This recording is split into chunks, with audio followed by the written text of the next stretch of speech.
बिस्मिल्लाहिर्रहमानिर्रहीम। नाज़रीन अस्सलाम वालेकुम। मैं हूँ इमरान वसीम। नाज़रीन, साबिक़ वज़ीर आज़म इमरान ख़ान की जानिब से फ़ाइनल एहतजाज की कॉल तो दे दी गई है, लेकिन सवाल ये है कि इस एहतजाज की हतमी ऐलान के पीछे इमरान ख़ान की खुफ़िया चाल है या कई चालें इमरान ख़ान साहब ने तरतीब दे रखी हैं।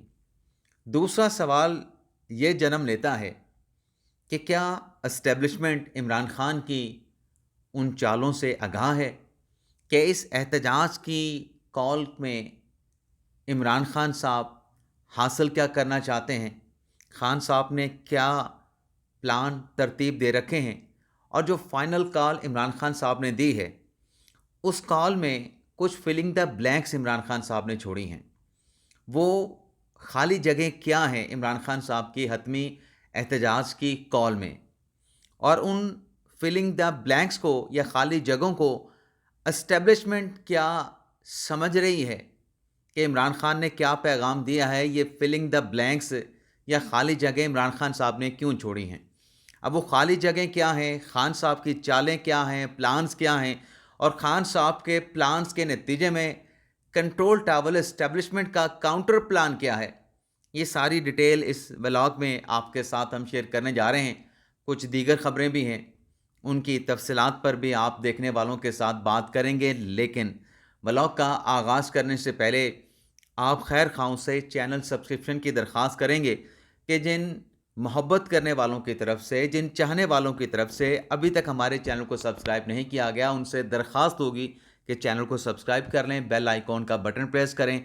वीडियो अगर पसंद आए तो इसे लाइक भी करें और शेयर भी करें।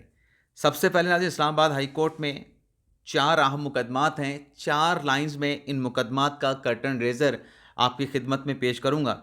एक तो नाज़रीन हामिद मीर साहब की दरख्वास्त है कि फायर लाइन की जो इंस्टॉलेशन की गई है और जो इंटरनेट की सुस्ती है, इस पर हामिद मीर साहब ने इस्लामाबाद हाई कोर्ट से रजू किया है।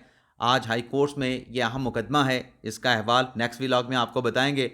नौरीन न्याजी इमरान खान साहब की हमशीरा, इन्होंने बानी पीटीआई के मुकदमात की तफसीलात के लिए इस्लामाबाद हाई कोर्ट से रजू किया था। आज सरकार का जवाब आना है। इसके अलावा असद कैसर ने अपने मुकदमात की तफसीलात के लिए हाई कोर्ट से रजू किया था, इस पर भी सरकार को नोटिस किया गया था, इस पर भी जवाब आना है। और जो चौथा अहम मुकदमा है वो इमरान खान साहब और बुशरा बीबी साहबा को जो तोशाखाना 1 केस में कन्विक्ट किया गया था, एहतसाब अदालत की सज़ा के ख़िलाफ़ जो बानी पीटीआई बुशरा बीबी साहबा की अपीलें हैं, उस पर आज 12:30 बजे इस्लामाबाद हाई कोर्ट में समाअत होने जा रही है। तो ये इन तमाम मुकदमात की जो डिटेल्स हैं अदालती कार्रवाई की, नेक्स्ट व्लॉग में आपके साथ हम शेयर करेंगे। इस्लामाबाद हाई कोर्ट का जिक्र हुआ है तो माशाल्लाह सोशल मीडिया पे हमारी ट्रोलिंग भी होती है, हमारे ऊपर इल्ज़ामात भी लगते हैं। अब वो इल्ज़ामात अपनी जगह पे, हकीकत ये है कि बोल न्यूज़ से जो वाजिबात लेने हैं, जो तनख्वाहें आज के दिन तक बोल न्यूज़ की तरफ पेंडिंग है, वो नहीं मिल पा रही। पेमरा का काउंसिल ऑफ कंप्लेंट का मेरे हक़ में फ़ैसला आ चुका है और 2 माह तकरीबन होने वाले हैं, उस ऑर्डर की इम्प्लीमेंटेशन नहीं हो रही। ना काउंसिल ऑफ कंप्लेंट इम्प्लीमेंटेशन कर रही है, ना पेमरा अथॉरिटी कर रही है, ना इस्लामाबाद हाई कोर्ट से कुछ हो पा रहा है। अल्लाह के आसरे है, देखते हैं क्या होता है। लेकिन धमकियाँ ज़रूर मिल रही हैं कि आप अपने राइट की जो एक्सरसाइज कर रहे हैं, आप अपने राइट के लिए जो एजिटेट कर रहे हैं, मुख्तलिफ फोरम से जाकर रजू कर रहे हैं, तो धमकियाँ दी जा रही हैं कि इमरान साहब आप इंडिविजुअल हैं, आप एक कंपनी के ख़िलाफ़ खड़े हैं तो सोच लें, आपको कॉन्सिक्वेंस का सामना करना पड़ेगा। इंसान क्या करे वहाँ पे। अब धमकी की बात हुई है, कॉन्सिक्वेंसेस के बारे में कहा जाता है, चलें भुगत लेंगे, देख लेंगे क्या होता है। लेकिन ख्वाजा आसिफ साहब को भी लंदन में धमकी दी गई है। लंदन की मेट्रो ट्रेन में सवार थे, हीथ्रो एयरपोर्ट की जो ट्रेन है वहाँ से ग्राउंड लंदन स्टेशन के ऊपर, उस ट्रेन में उनको धमकियाँ दी गईं, उनको जान से मारने की धमकियाँ दी गईं। ख्वाजा आसिफ साहब ने कोई जवाब नहीं दिया।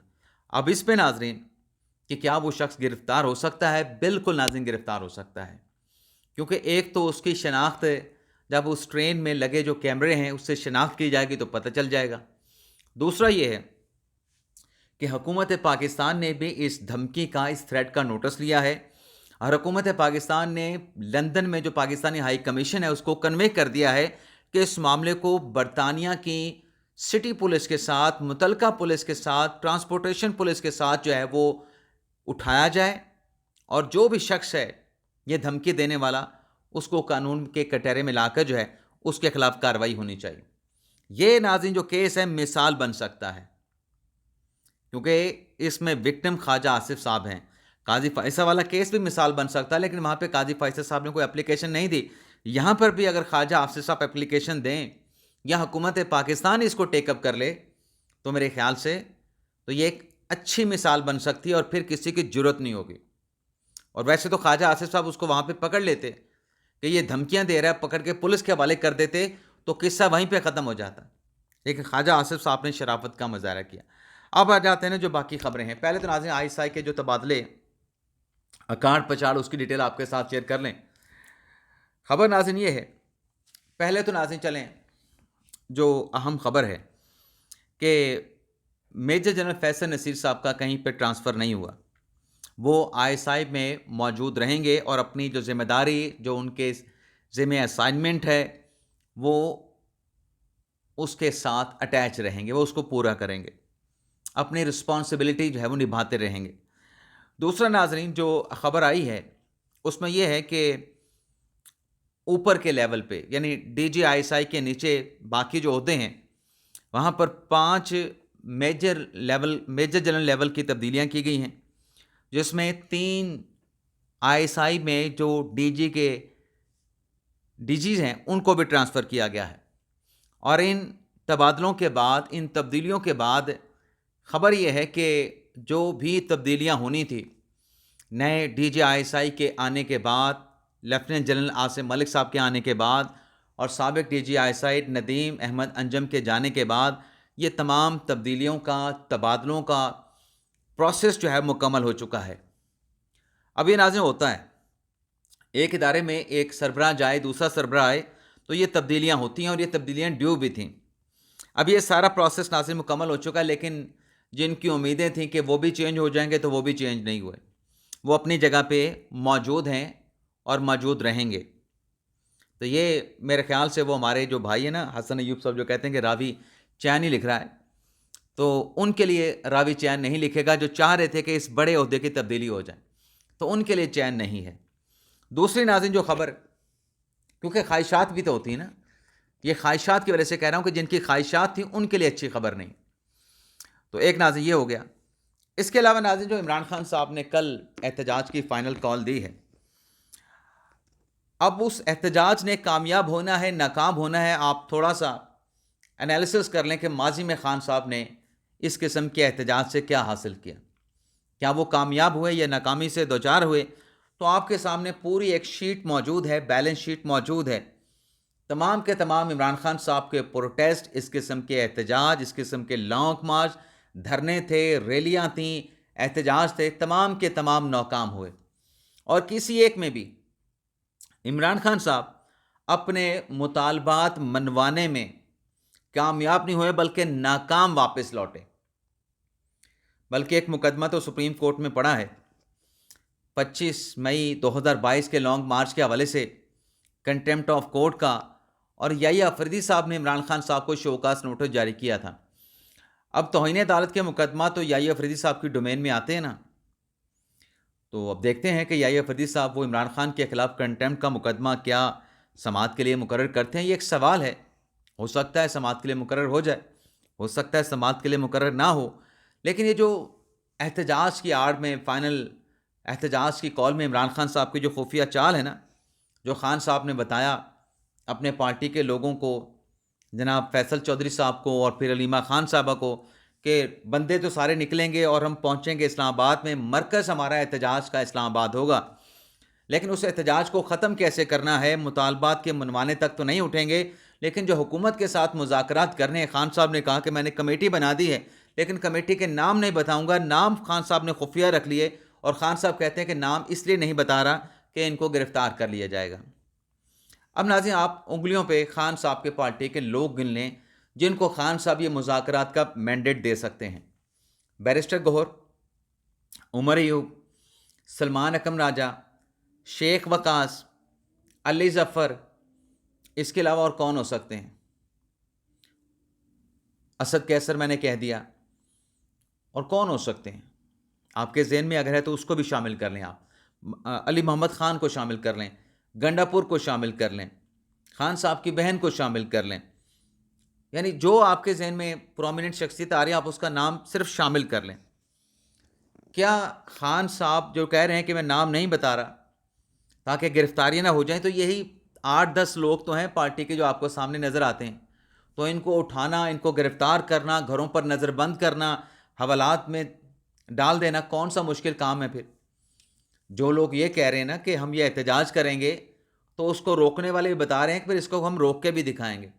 अब खान साहब के पास ऑप्शन एक ही है, केपी से खान साहब ने बंदे लाने हैं, पंजाब से नहीं लाने देंगे, कश्मीर और जीबी से भी नहीं आएंगे, तो फ्लो जो होगा लोगों का वो खैबर पख्तूनख्वा से होगा। लेकिन ये जो खान साहब कहते हैं ना कि मैंने कमेटी खुफिया बना दी है, वैसे नाज़िम वो जो ISI में तबादलों वाली खबर है वो मुमताज़ भट्टी साहब की खबर है, उनका क्रेडिट मैं देना भूल गया, ये उनका क्रेडिट है। और दूसरी खबर उन्होंने ये भी दी कि खान साहब एक तरफ एहतजाज की कॉल दे रहे हैं और साथ साथ इमरान खान साहब जो हैं पसे पर्दा, behind the scene, back door जो है मौलाना साहब के साथ और अचकज़ई साहब के ज़रिए मुज़ाकरात भी कर रहे हैं। ये मुमताज़ भट्टी साहब की खबर है।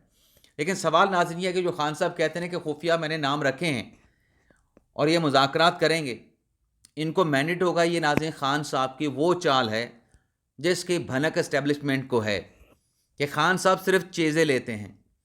खान साहब ये गलत बयानी कर रहे हैं। क्यों गलत बयानी कर रहे हैं? खान साहब की पार्टी वन मैन शो है, खान साहब खुद भी वन मैन शो हैं। खान साहब किसी अपने पार्टी के रहनुमाओं को ये मैंडेट नहीं देंगे कि आप मुझे बताए बगैर, मेरी इजाज़त के बगैर मुज़ाकरात करके एहतजाज को ख़त्म कर दें। आपके सामने मिसालें मौजूद हैं, आपके सामने मिसालें मौजूद हैं कि खान साहब ने वो PDM के साथ इलेक्शन के मामलात पर मुज़ाकरात के लिए जो कमेटी बनाई थी, उस कमेटी ने सब कुछ तय कर लिया था। खान साहब ने उस मुज़ाकरात को सबोताज कर दिया था। तो वो एक एल्यूजन था खान साहब का, एक सिर्फ वो कहते हैं ना धोखा था कि मैंने कमेटी बना दी है मुज़ाकरात के लिए। ये भी खान साहब का धोखा है, कोई पार्टी का बंदा नामजद नहीं हुआ।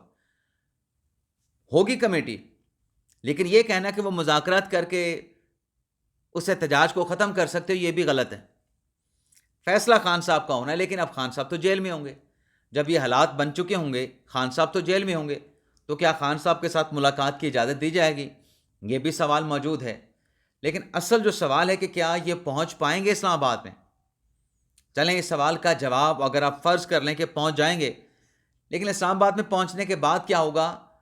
कैसे मुज़ाकरात करके मुतालबात मनवाएंगे? माजी में तो ये नाकाम हुए हैं, नाकाम और नामुराद लौटे हैं ये, तो अब क्यों कामयाब होंगे? अब इनके पास कौन सी गिदर सिंगी है? जिनके बलबोते पे माजी में आते थे, अब तो वो भी इनके पोस्ट पे नहीं होंगे। तो इस्टेब्लिशमेंट को पता है, रियासत को पता है कि ये सिर्फ खान साहब का झांसा है, कोई कमेटी शमेटी नहीं। दूसरा, खान साहब ने एक और चीज़ भी छोड़ी, और वो भी खान साहब का एक पूरा ट्रैक रिकॉर्ड है कि फ़ौज की तहवील में 3 लोगों ने जब ख़ुदकुशी की कोशिश की है जो मिलिट्री कस्टडी की हिरासत में हैं। खान साहब ने नाम नहीं बताया। अब इसका भी इस्टेब्लिशमेंट को पता है कि खान साहब की एक और चाल है, एक वो कमेटी वाली चाल है, दूसरी ये चाल है कि ख़ुदकुशी की मिलिट्री कस्टडी में 3 लोगों ने जो है वो कोशिश की है, नाम बता दें।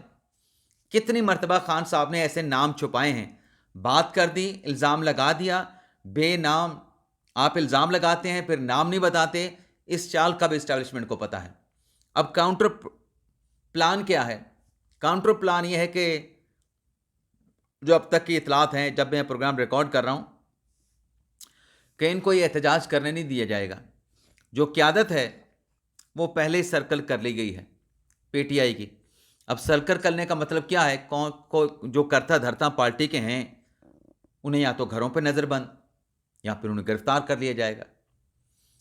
तो जब पार्टी की क़यादत ही अंदर चली जाएगी तो फिर खौफ तो होगा, फिर कौन निकलेगा? वैसे भी अब इनके बंदे नहीं निकलते जिस तादाद में खान साहब के बाहर होते हुए निकलते थे, या खान साहब को जब تازہ تازہ گرفتار کیا گیا، تو اس کے بعد جتنے لوگ نکلتے تھے اب اتنی تعداد میں لوگ نہیں نکلتے، اور اسٹیبلشمنٹ جانتی ہے کہ یہ کیا مقصد حاصل کرنا چاہتے ہیں، لیکن وہ مقاصد یہ حاصل نہیں کر پائیں گے۔ اس کے علاوہ ناظرین جو ایک اور خبر ہے وہ ناظرین سپریم کورٹ کے حوالے سے ہے۔ وہ خبر ناظرین یہ ہے کہ آج سپریم کورٹ سے بڑی خبریں آنے کا امکان ہے۔ آج سپریم کورٹ میں بھی بڑے اہم مقدمات سماعت کے لیے مقرر کیے گئے ہیں۔ میں ان کی فہرست ناظرین آپ کو بتا دیتا ہوں۔ ماحولیاتی آلودگی کا مقدمہ ہے، کراچی بدامنی کیس سماعت کے لیے مقرر کیا گیا ہے، قاضی فائزہ کی بطور chief justice Balochistan high court تقرری، اس کا کیس بھی آج آئینی بینچ 6 رکنی سنے گا۔ عارف علوی کی برطرفی کا مقدمہ ہے، اس کے ساتھ ساتھ غیر ایرانیہ لوڈ شیڈنگ کے خلاف درخواست ہے، اس کا مقدمہ ہے۔ 8 فروری 2024 کے الیکشن کی ری شیڈولنگ، یعنی 8 فروری کے بجائے مئی 2024 میں الیکشن کروایا جائے، اس درخواست پہ سماعت ہونی ہے۔ آرٹیکل 62(1)(f) کے حوالے سے مقدمہ زیر سماعت آئے گا۔ بیرون ملک اثاثے اور غیر ملکی اکاؤنٹس رکھنے والے الیکشن لڑنے کے لیے انہیں نااہل قرار دیا جائے، اس کیس کی سماعت ہونا ہے۔ سرکاری ملازمین کی غیر ملکی شہریوں کے ساتھ حکومت کی اجازت سے بغیر شادی، اس کے خلاف بھی سپریم کورٹ آف پاکستان میں مقدمات کی سماعت ہونے جا رہی ہے۔ مجموعی طور پہ ناظرین یہ 9 مقدمات ہیں جن کی آج اسلام آباد سپریم کورٹ میں سماعت ہونی ہے۔ اس کے علاوہ ناظرین فیک نیوز کے حوالے سے بھی معاملات چل رہے ہیں۔ اب وہ فیک نیوز کی کہانی کیا ہے ناظرین؟ فیک نیوز ناظرین یہ ہے کہ چلیں اس خبر کو رہنے دے دیں، یہ خبر ہم کیونکہ ڈیٹیل زیادہ ہو جائے گی اور ٹائم کافی زیادہ ہم کنزیوم کر چکے ہیں، تو پھر ولاگ جو ہے وہ لمبا ہو جائے گا، تو اس خبر کو رہنے دیتے ہیں۔ نیکسٹ ولاگ میں اس خبر کی ڈیٹیل بھی آپ کے ساتھ ہم شیئر کریں گے۔ سپریم کورٹ میں یہ جو 9 مقدمات ہیں اس میں کیا کارروائی ہوتی ہے یہ بھی آپ کو بتائیں گے، اور پھر اسلام آباد ہائی کورٹ میں جن مقدمات کی سماعت ہے اور پھر عمران خان صاحب کی جو بریت کی درخواست ہے توشہ خانہ 1 کیس میں، اس کی ڈیٹیل ہم آپ کے ساتھ نیکسٹ ولاگ میں شیئر کریں گے۔ اب تک اتنا ہی اجازت چاہتے ہیں۔ اللہ حافظ۔